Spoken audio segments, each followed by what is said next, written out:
존경하는 국민 여러분, 정우택 부의장님과 선배 동료 의원 여러분, 한덕수 국무총리 및 국무위원 여러분, 인천 중구 강화구 농진군 출신 국민의힘 배준영 의원입니다.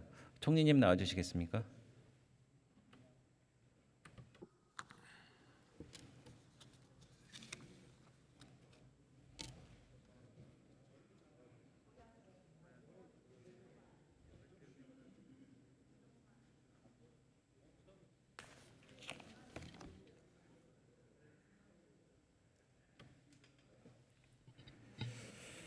네, 총리님, 일본이 오염 처리수 방류한 지 딱 2주 됐습니다.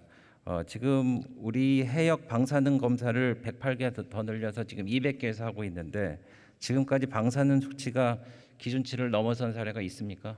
전부 다 기준 아래로 안전한 것으로 그렇게 결과가 나왔습니다. 정부는 한일 협의를 통해 방류 모니터링을 실시간으로 공유하고 있다고 밝혔는데 좀 구체적으로 밝혀주시겠습니까? 네, 우선 1시간마다 지금 오염수가 방류될 때의 방류되는 기준, 그것을 실제로 측정한 기준에 맞는지 여부를 검토하기 위해서 실제로 방류되는 과학적으로 처리된 오염수에 대한 그런 실제 계측된 지표가 지금 1시간에 한 번씩 지금 공개되고 있고요. 그 다음에 이제 시간에 따라서 아주 자세한 그런 통계들이 우리 원안위 쪽에 지금 제공이 되고 있습니다. 그래서 원안위는 시간별로 그거를 다 검증하지는 못하는 경우도 있겠지만 일정한 시간에 따라서 계속 아주 깊은 그런 검토를 하고 있습니다. 모든 절차가 제대로 되는지 여부를 검증하고 또 모니터링하고 있습니다. 네, 방류 과정에서 모니터링하다가 혹시 기준치가 넘는 방사능 수치가 측정된다면은 저희가 방류를 멈추도록 요청할 수 있는 거죠, 일본에? 네, 그렇습니다. 그리고 그거는 양국 간에 합의가 돼 있고요. 또 모든 이 시설과 계획 자체가 기준을 넘을 때에는 자동적으로 스톱이 되도록 그렇게 되어 있다고 보고를 들었습니다. 총리님, 문재인 정부와 윤석열 정부의 일본 오염 처리수 방류에 대한 입장 중에 바뀐 게 있습니까? 제가 판단하기에는 전혀 없습니다. 똑같습니다.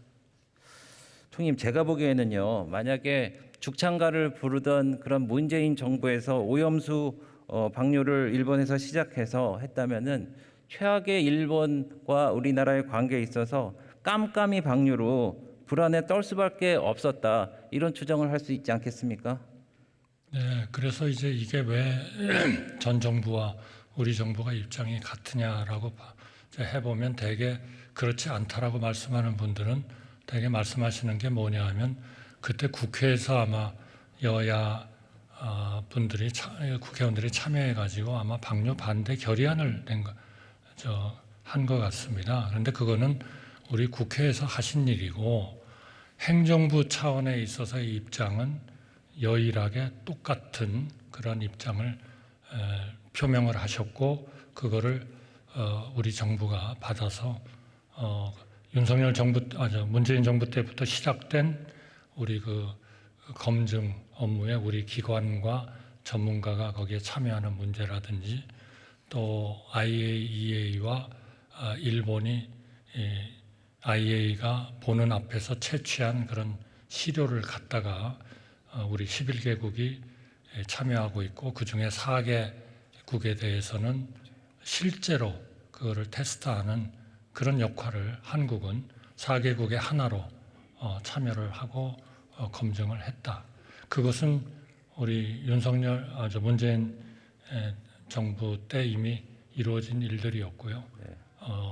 윤석열 정부는 그것을 더 좀 확실하게 하기 위한 그런 협의와 좀 더 세밀화하는 그런 작업들을 진행해서 지금 방류에 대해서 검증하고 그리고 모니터링하고 있다는 말씀을 드리겠습니다. 네, 지금 민주당에서는 국제해양법 재판소에 제소해야 된다고 그러는데 지금 지난번에 문재인 정부 때도 그게 오히려 면죄부만 일본에게 줄 수 있다 해갖고 제소하지 않았던 사안 아닙니까? 네, 그때도 아마 검토했던 것으로 알고 있고요. 그런데 문제는 이제 그럴 때 국제해양법재판소가 결론을 내릴 수 있으려면 일본의 어떤 방류 시스템이나 실제로 방류가 됐을 때 일본의 어떤 규책 사유로 인해서 기준을 못 지킨다든지 여러 가지 이런 게 있어야 되는 거거든요. 그런데 사실 그런 것들이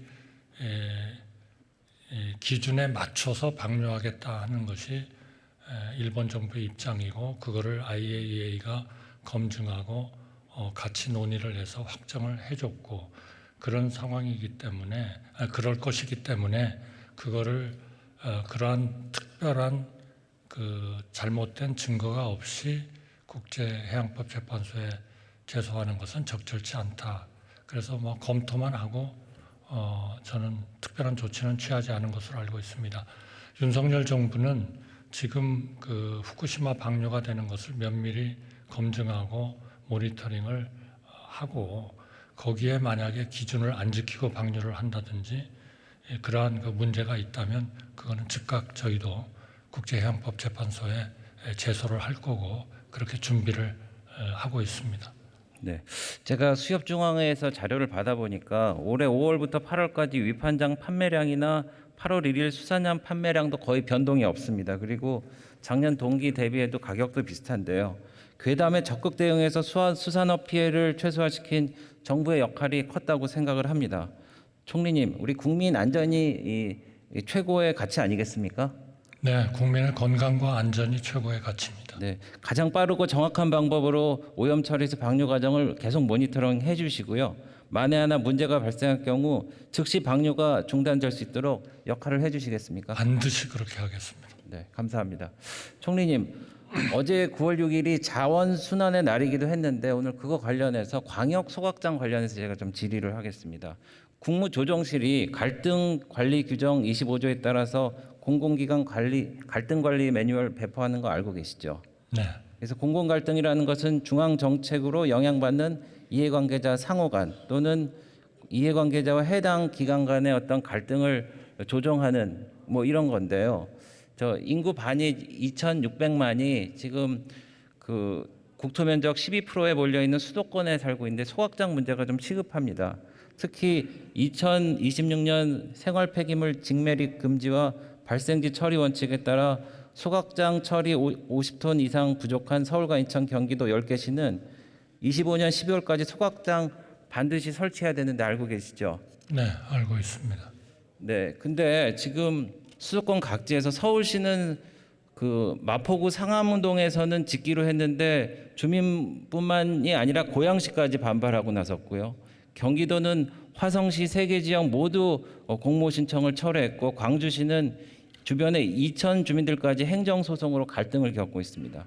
인천 역시 4개의 광역권으로 나눠서 소각장을 짓거나 확충한다지만 주민 갈등이 큰데요. 특히 인천의 서부 소각장은 투명하지도 못하고 공정하지도 못한 입지선정위원회 운영과 예비후보지 선정으로 영종 한 곳에서만 5곳의 예비후보지 전부를 몰아넣어서 주민위원들이 사퇴하고 위원회 활동이 중단됐습니다.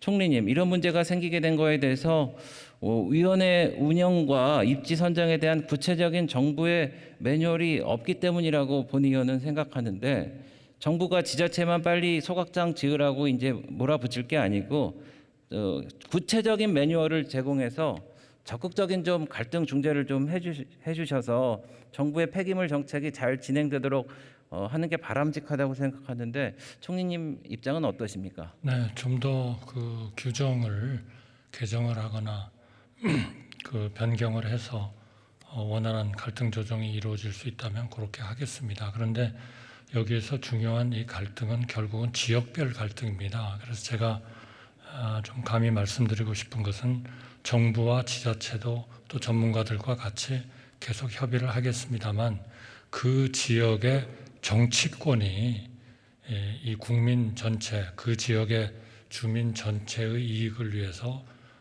서로 논의하고 그리고 설득하고 하는 그런 노력이 좀 많이 필요할 것 같습니다.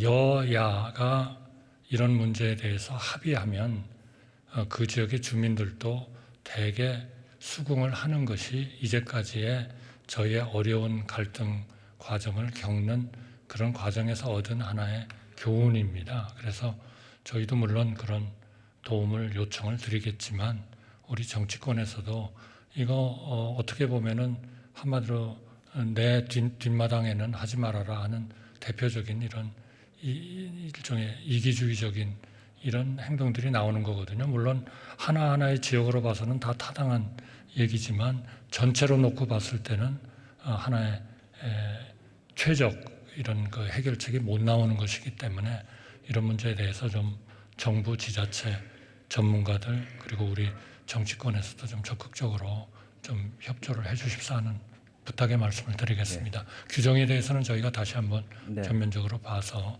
필요하면 고치도록 그렇게 하겠습니다. 네, 감사합니다.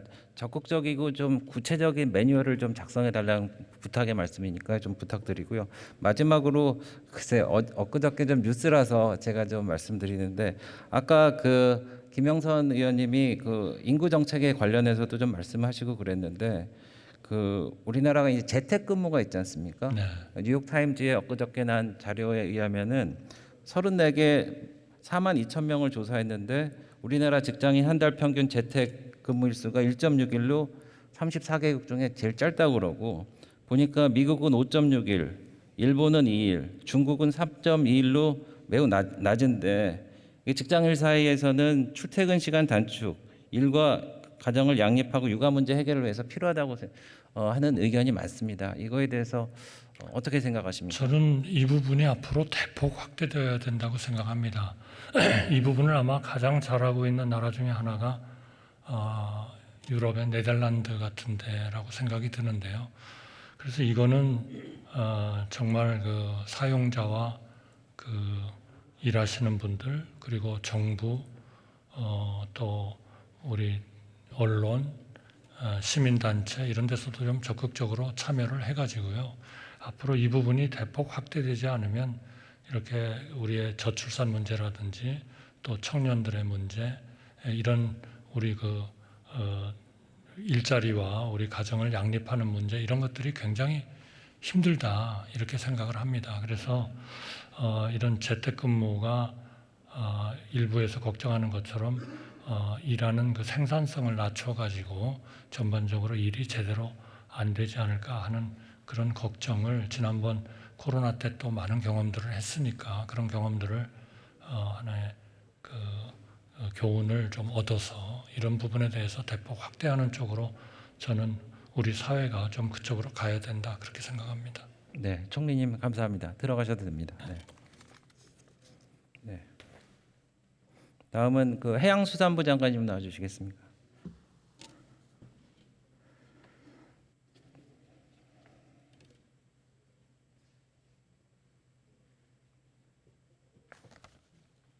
네, 장관님. 예. 일본 후쿠시마현 비롯해서 8개현 수산물 수입을 전면 금지하고 있죠? 네, 금지하고 있습니다. 네, 앞으로 수입 계획이 있습니까 여기서? 후쿠시마 인근 8개현 수산물에 대한 수입 제외 계획은 전혀 없습니다. 이 사고 이후로 국내 위판장이나 양식장에서 생산되는 수산물 방사능 검사에서 약 8만 건 정도를 검사했거든요. 네, 기준치 초과한 수산물 있었습니까? 없었습니다. 그래서 오염수 방류 이후에 철저한 원산지 단속, 이력 관리, 사후 추적까지 추진하겠다고 하셨는데 진행 상황에 대해서 좀 말씀해 주십시오.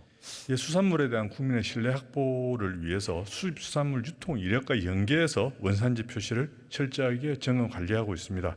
수입 수산물 유통 이력 시스템을 통해서 주요 품목을 수입에서부터 유통 소매 단계까지 거래 이력을 전체를 관리를 해서 이를 기반으로 해서 수입 수산물을 취급하는 수입, 유통, 소매 업체와 그 거래 내역을 파악해서 원산지 표시 점검에 적극적으로 활용하고 있습니다.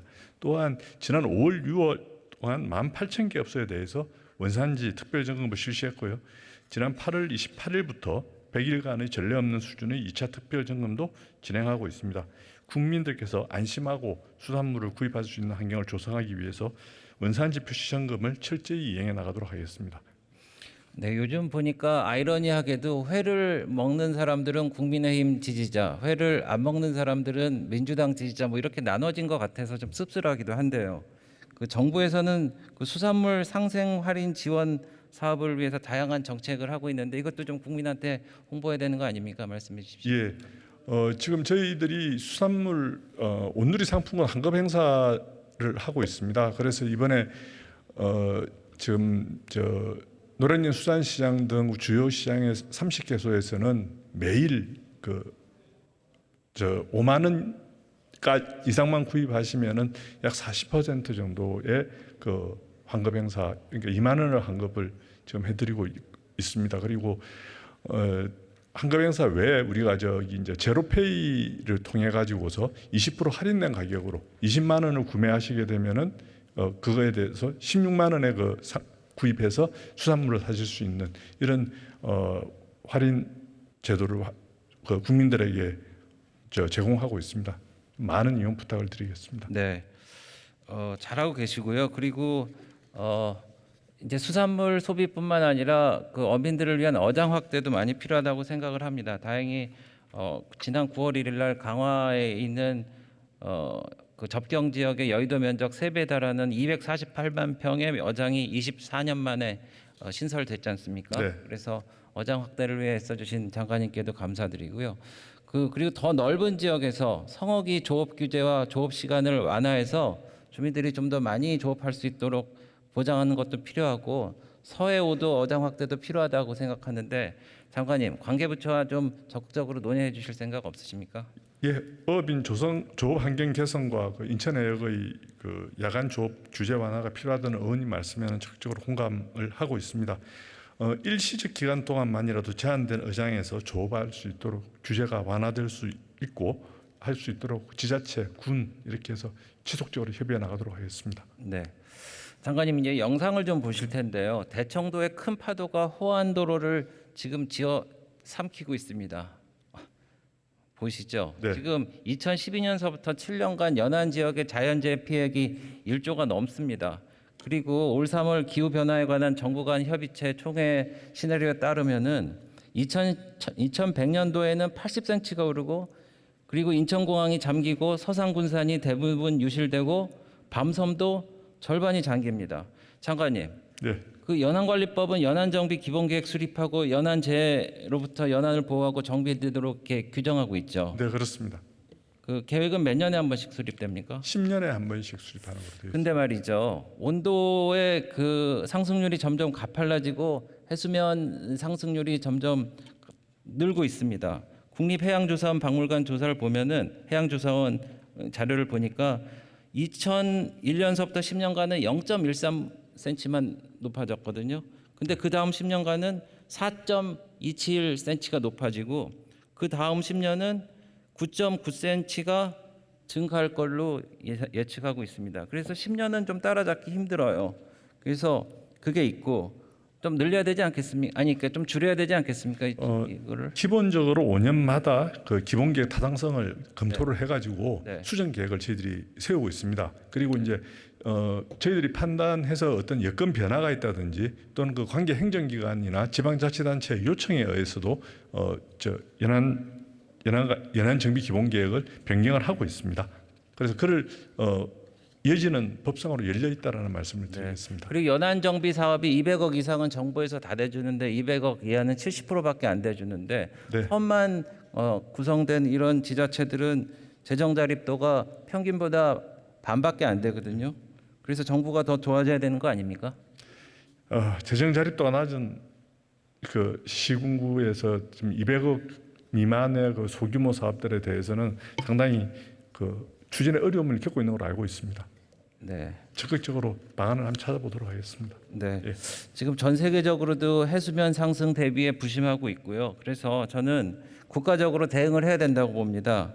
그래서 정부가 해수면 상승 추이에 따라 자동적으로 취약 지자체에 지원하는 내용의 별도 특별법을 제정할 필요가 있다고 생각하고 제가 추진하려고 하는데 장관님 생각은 어떠십니까?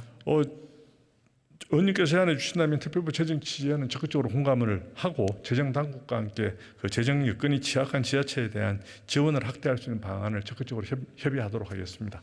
네, 감사합니다. 들어가셔도 좋습니다. 네, 국토부 장관님 나와주시겠습니까?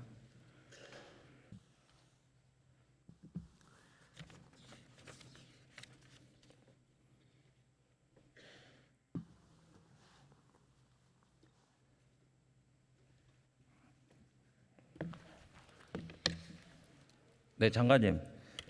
그 결혼 페널티라는 말씀 들어보셨죠? 네. 결혼하고 나면은 더 불리하게 된다는데, 그래서 이 PT를 보시면은 혼인 신고하기 전에는 한 4~5천만 원 정도가 기준인데 혼인 신고 후에는 6~7천만 원 정도밖에 안 올라갑니다. 그러니까 다시 말하면은 맞벌이가 결혼하게 되면은 못 받게 된다, 이런 결론입니다. 그렇죠?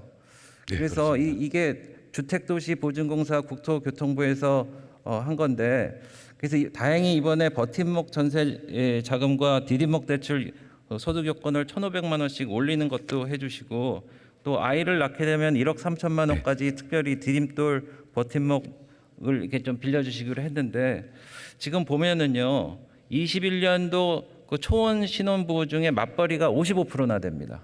그리고 혼인 1년차 맞벌이 비중이 61%나 되는데, 그러면 이 사람들이 평균 소득이 한 8,040만 원 정도거든요. 그러니까 이 기준으로는 아무것도 지원을 받을 수가 없습니다. 근데 서울을 보면은 그 신혼부부 임차 보증금 이자 지원 등 사업소 요건이 한 9,700만 원 정도 되거든요. 그래서 좀 올려야 되지 않을까요? 예, 그래서 이 결혼함으로써 독신 때보다 불리해지는 걸 없애기 위해서 이 특공, 특별공급의 소득 기준은 결혼하면은 미혼의 2배, 200%를 적용하기로 했습니다. 그래서 네. 월 소득 1,300만 원.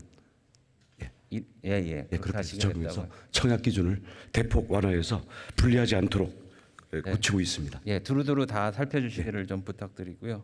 그래서 이제 서울에 직장이 많고 그러니까 출퇴근이 전쟁 아닙니까? 그래서 이제 국토부에서 의욕적으로 GTX 관련해서 이제 더 지하로 더 빠른 속도로 갈 수 있는 출퇴근 수단을 마련하려고 애쓰시고 계신데, 발표가 좀 늦어진다고 해서 좀 걱정하는 분들이 많은데 이건 어떻게 돼가고 있습니까? 인천이 관심 갖고 있는 건 이제 B하고 D 아니겠습니까? 네, GTX 특히 DY 노선에 관련해서 예, 그래서 D는 인천공항하고 그다음 김포 한강 신도시에서 부천 종합운동장으로 이용객들을 태워서 지금 지하철 2호선이 서울의 정체가 심한데 신도림 강남으로 연결하는 그런 내용으로 지금 되고 있고요. 그 점에 대해서 걱정하지 마십시오. 잘 될 겁니다. 됩니다. 네, 감사합니다. 그리고 지난번에 그 대통령께서 큰 결단을 해주시고 원희룡 장관님께서 애써주신 덕분에 인천 공항 고속도로를 통해 인천 공항으로 가는 국민 누구나 오는 10월 1일부터 통행료 반값 인하 혜택을 누릴 수 있게 됐습니다. 뭐 차질 없는 거죠? 네, 그것도 됩니다. 네, 다시 한번 감사드리고요. 하여튼 신혼부부들이 집 걱정, 출퇴근 걱정 없이 그 결혼을 결정하고 할 수 있도록 좀 세심한 대책을 계속 내놔 주시기 바랍니다. 예, 더 열심히 네, 노력하겠습니다. 감사합니다. 들어가셔도 좋습니다.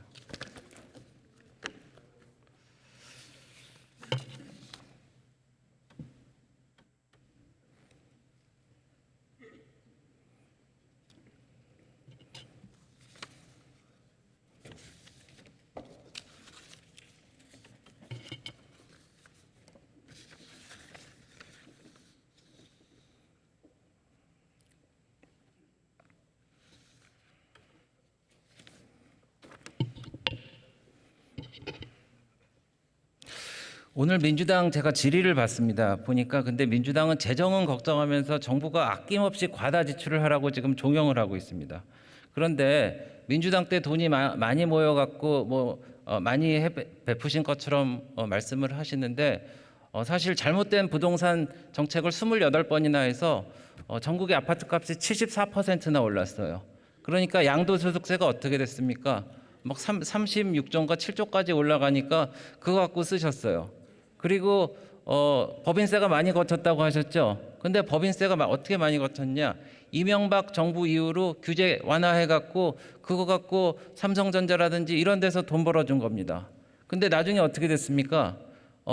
그 경제 관련돼서 뭐 상법이라든지 여러 가지 공정거래법이라든지 이런 걸 민주당에서 못하게 하고, 그리고 타다라든지 신성장 산업들 다 눌러버렸습니다. 그러니까 법인세가 안 거치는 겁니다. 그리고 지금 부동산 정책이 지금 우리가 성공해갖고 지금 안정화되니까 그러니까 저희가 양도소득세도 덜 걷는 거예요. 그러니까 민주당이 잘못한 정책을 우리가 지금 실현하고 있는 겁니다. 보십시오. 민주당 정부는요, 이제 더 이상 그러면 안 됩니다. 지난 민주당 정부는 정부 씀씀이의 한계를 기준을 정해야 된다고 역설했습니다. 근데 지금은 아니랍니다. 민주당 정부는 지난 정부 때 양곡관리법과 간호법 때 부정적인 입장이 아니었어요. 근데 지금은 아니라고 그러고요. 그리고 지난 민주당 정부는 후쿠시마 오염수에 대해서 조건이 수용되면 어쩔 수 없다고 했습니다. 그런데 지금은 아니랍니다. 모든 사람을 영원히 속일 수는 없습니다. 노무현 대통령이 한미 FTA를 찬성한 이유가 뭡니까? 국익 때문입니다.